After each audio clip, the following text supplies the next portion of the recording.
Para você que nos acompanha pelo sistema Canção Nova de Comunicação, uma boa noite. Estamos começando o nosso programa Em Pauta, não é? Sempre este horário, neste dia determinado, essa oportunidade de uma comunhão maior e melhor, aqui pela sua TV Canção Nova, sempre com um tema importante. E é claro, estamos aí às vésperas de celebrar as mamães de todo o Brasil, não é? Porque neste domingo celebramos o Dia das Mães, então queremos dedicar o programa de hoje às mulheres. Vamos conversar sobre as mulheres, então, a força das mulheres na igreja e, é claro, na sociedade, na construção de um mundo melhor. Por isso, vamos acompanhar a nossa matéria inicial. O futuro é cada vez mais promissor para as mulheres, seja nas fábricas, nos escritórios ou no mundo dos negócios. Uma pesquisa mostra que, com firmeza e muita competência, as mulheres estão conquistando um lugar importante no mercado de trabalho e nos cargos de chefia. Uma pesquisa mostra como as mulheres estão cada vez mais gerenciando e presidindo empresas, até mesmo aquelas que pareciam redutos masculinos. As mulheres mostraram competência e se espalharam pelas mais diversas áreas e níveis da hierarquia corporativa. Não é exagero dizer que hoje o mundo dos negócios não funciona sem as mulheres. Reconhecendo a importância do sexo feminino, algumas empresas adotaram políticas específicas para valorizar e reter suas funcionárias talentosas. De acordo com a Organização das Nações Unidas, a ONU, hoje 14 países do mundo são governados pelas mulheres, inclusive o Brasil. Além de Ruanda, outros 7 países registram ao menos 40% de mulheres no parlamento. E na igreja não seria diferente. Elas estão maciçamente presentes, ocupando pastorais, organismos, algumas até reivindicam o sacerdócio, que desde Cristo é desempenhado exclusivamente por homens. A força das mulheres na igreja e na sociedade no Em Pauta desta noite.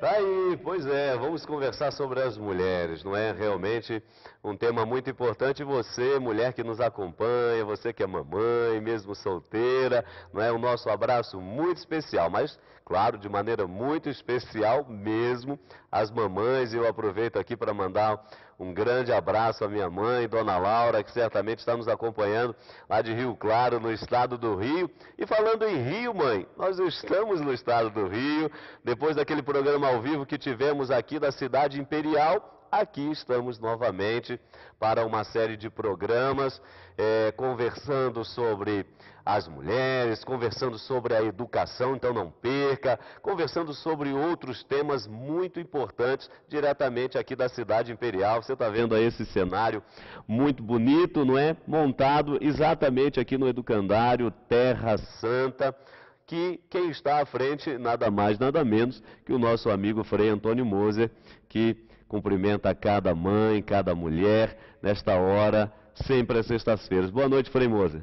Muito boa noite, Padre Hamilton. Como você bem ressaltou, como é bonito ver as mamães chegarem aqui no Terra Santa, Centro Educacional, em Petrópolis, com seus filhos, ora conduzindo pela mão, ora ainda nos braços, porque tem uma creche também. É uma beleza, é uma festa permanente. Tá certo.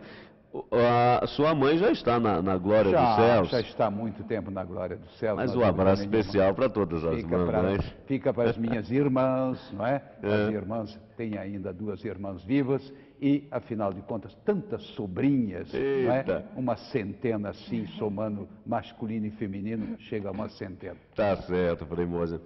E aqui recebemos com muito carinho a professora Lara Saião. Ela é professora da Universidade Católica aqui de Petrópolis e especializada em filosofia, uma mãe filósofa. Mãe porque, de fato, ela é casada já há 23 anos. Um abraço aí ao seu esposo, que com certeza está nos acompanhando, Luiz Alfredo, e é mãe de 4 filhos. Professora Lara, boa noite, seja bem-vinda ao Em Pauta. Boa noite, muito obrigada pelo convite, é uma alegria estar aqui, ainda nesse dia tão especial, né, falando das mulheres, que me orgulho muito de ser mulher e de atuar na sociedade e na igreja como mulher. Muito obrigada pelo convite. Tá certo. Eu já começo perguntando aqui para você, que como você que está em casa reparou aí na nossa matéria inicial, as mulheres realmente estão aí assumindo os cargos de chefia, os lugares que tradicionalmente eram ocupados pelos homens. Hoje nós temos essa realidade inédita, não é? A primeira mulher a governar o nosso país, a presidenta Dilma Rousseff. Então, as mulheres realmente estão expandindo. E esse Brasil que foi sempre tido, professor, assim como um país machista, não é? Não só o Brasil, mas isso já vem de longa data, nós vamos poder aqui conversar um pouco melhor sobre isso, mas isso começa a mudar, né? E que bom que está mudando em termos de sociedade, de igreja, de mundo, não é isso? É verdade. Bom, eu acredito que o Brasil, ele é historicamente machista, assim como o Ocidente, né? Então nós temos uma problemática machista que vem se arrastando pela história. Mas eu acredito que a grande questão que tem que ser resgatada para se tratar disso, né, para que não fique num campo muito superficial, é a questão do valor da pessoa humana. E eu acho que essa questão da dignidade da pessoa humana, do valor da pessoa humana, vem sendo resgatada. Nós vivemos um momento de nostalgia do homem, né, de resgate do que é ser pessoa. E o grande problema, a grande questão que eu acredito que tem que ser enfrentada, não é uma questão de gênero, eu acho que é uma questão de respeito à pessoa. E acho que por isso que as mulheres estão agora conseguindo seu espaço, porque a luta não é mais uma luta contra o homem, é uma luta pelo respeito à individualidade, a cada pessoa, ao ser pessoa, e é uma questão de competência, não é uma questão de gênero, né? Então muitas mulheres podem provar o que são, provar a pessoa que são, provar a competência que têm, e independente do gênero. Aliás, até no aspecto bíblico, professora, tem uma questão aqui muito importante. Frei Moser, não é que trabalha, de vez em quando eu brinco aqui com o Frei Moser, que ele é um especialista em pecado, né? porque sendo um teólogo, né, e um doutor na área da teologia moral, e que tanto bem tem nos feito ao longo desses muitos anos de programa Em Pauta, e nós agradecemos muito a Deus por isso, a presença do Frei Antônio Moser no nosso programa, e você em casa com certeza deve estar acenando positivamente. Mas ali, Frei Moser, na questão do Gênesis, a gente já tem um detalhe muito importante, porque você se recorda que Deus criou o homem, não é? Inicialmente criou o homem, e depois disse o livro do Gênesis que colocou um profundo sono sobre este mesmo homem, Adão, e da assim chamada costela de Adão, retirou a mulher. Às vezes as pessoas pensam até que é uma historinha, só para ilustrar a questão da criação, mas ali tem uma mensagem teológica muito bonita, porque veja só, então criou o homem, colocou sobre ele um profundo sono para criar a sua companheira, aquela que lhe fosse adequada. Interessante que tirou da costela. O homem não viu a criação da mulher. A mulher que estava sendo criada também não viu de onde estava sendo criado. Primeira coisa, um é para o outro mistério do amor de Deus. Primeira coisa. Depois a gente se pergunta, tirou da costela, por que não tirou da cabeça? Para um não pensar que é mais do que o outro. Por que não tirou dos pés? Para não ficar um pisando no outro. Tirou do lado por quê? Porque ambos têm a mesma dignidade diante de Deus. Isso é coisa bonita demais. Mas só que no aspecto religioso, a história segue, aí vem o judaísmo, não é toda a história do judaísmo, e no judaísmo, infelizmente, parece que desaprenderam essa lição, porque a mulher foi sempre taxada. Mesmo depois no cristianismo nascente, Paulo, em determinado momento ali na carta aos Coríntios, chega a dizer com relação à Assembleia: mulheres, calem-se, as mulheres devem ficar em silêncio, na igreja quem fala são os homens. Mas, apesar disto, graças a Deus a coisa na nossa contemporaneidade tem mudado, mas apesar disso e apesar desse sistema, nós tivemos mulheres fantásticas na Bíblia. Foi ou não foi, Frei? Perfeito. Primeira coisa, Padre Hamilton, se vê que você está se especializando em teologia. Daqui a pouco vai ser mestre e doutor. Não é? Uma bela interpretação dos textos bíblicos. Eu apenas iria, digamos, dar assim uns pequenos adendos. Em primeiro lugar, nós temos o capítulo 1, no qual diz que Deus os fez homem e mulher. Então, a humanidade com H maiúsculo não é nem masculina nem feminina, mas é a comunhão da feminilidade e da masculinidade. Começa por aí. Segundo lugar, no segundo capítulo é que vem essa história que tirou da costela. Ou seja, você interpretou muito bem, nem do pé, nem da cabeça, etc. É, por assim dizer, um é carne do outro, os dois serão uma só carne. Isso não só no matrimônio, mas em termos de convívio. Perfeito. Quer dizer, o homem se torna homem face a uma mulher, ou a mulher, não é? O masculino em face ao feminino e o feminino em face ao masculino. Daí a importância desse convívio na igreja e na sociedade. Agora, no tocante e de ambos se respeitarem nesta dignidade singular. E de alguma forma, eu acho que os nossos telespectadores não vão se escandalizar, não é? Essa ideia que o homem é 100% homem. Não, você se torna mais homem enquanto assimila a certas qualidades que nós indevidamente atribuímos à mulher. E vice-versa, a mulher também. Ou seja, é nesse convívio, um vai enriquecendo o outro, Perfeito. fecundando o outro. Sim, vai lá, filósofa. Completando essa ideia, né, uma questão que é muito importante, não só o homem e a mulher, mas nós nos entendemos o que somos no convívio com o outro. Exatamente. Né? Uma mulher Exatamente. com outra mulher, um homem com outro homem. Então, essa ideia a nossa identidade que vai sendo construída na relação com o outro é muito importante, nós precisamos lembrar. Eu acho que discutir machismo, feminismo, é uma coisa muito superficial. A questão é mais séria, mais importante, muito mais profunda. Né? Que é resgatar essa pessoalidade. Eu gosto, Padre Hamilton, de entender o conceito de pessoa. Né? A palavra pessoa vem de persona, ou seja, aquele que soa por si. Ou seja, o que cada um tem a dizer de si mesmo. Essa é uma ideia importante a ser resgatada. Né?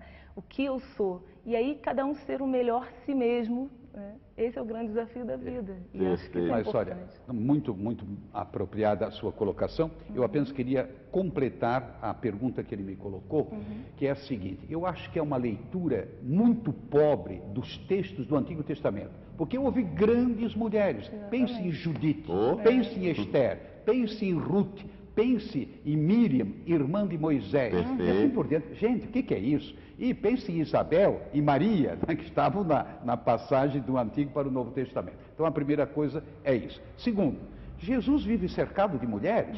Isso até para o judeu, digamos, daquela época, grupos, vamos dizer assim, facções. Era um escândalo, inclusive falando com a samaritana, etc. Jesus não discriminava de jeito nenhum, pelo contrário, estava sempre cercado, inclusive aos pés da cruz, junto com São João, evangelista, só ficaram mulheres, os homens se mandaram. É muito significativo. Em seguida, muito interessante, o apóstolo São Paulo. Não é? Chega em uma cidade, quem é que ele vai procurar? Mulheres, no sentido que elas são mais receptivas à interpelação da boa nova do Evangelho. E mesmo São Pedro, você vai olhando, não é? Sempre vai aparecer essa figura da mulher. Traduzindo essa ideia de que não, porque a igreja discriminou a mulher, é ignorar quantas santas nós temos. Vamos lembrar, lembra alguma? Santa Teresa d'Ávila, só para lembrar. Santa Teresinha do Menino Jesus. Santa Teresinha do Menino Jesus. Santa Catarina de Sena. Santa Catarina de Sena. Agora, recentemente, não é?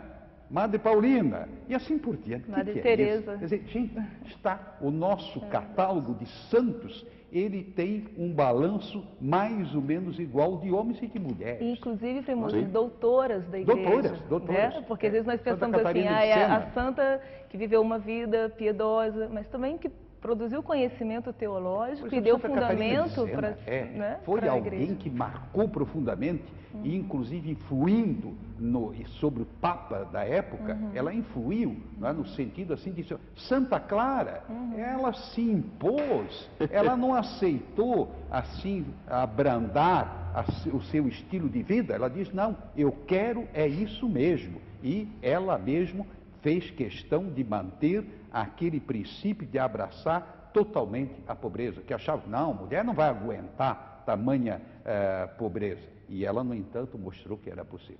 Aliás, você está percebendo aí, não é, que beleza? Aliás, o que seria da igreja se não fosse essa presença feminina, não é? Esse rosto materno, terno, que nos ajuda como homens e homens de Deus, inclusive, a anunciar com força este reino que Deus veio nos trazer e que nos chama a vivê-lo mais e sempre melhor.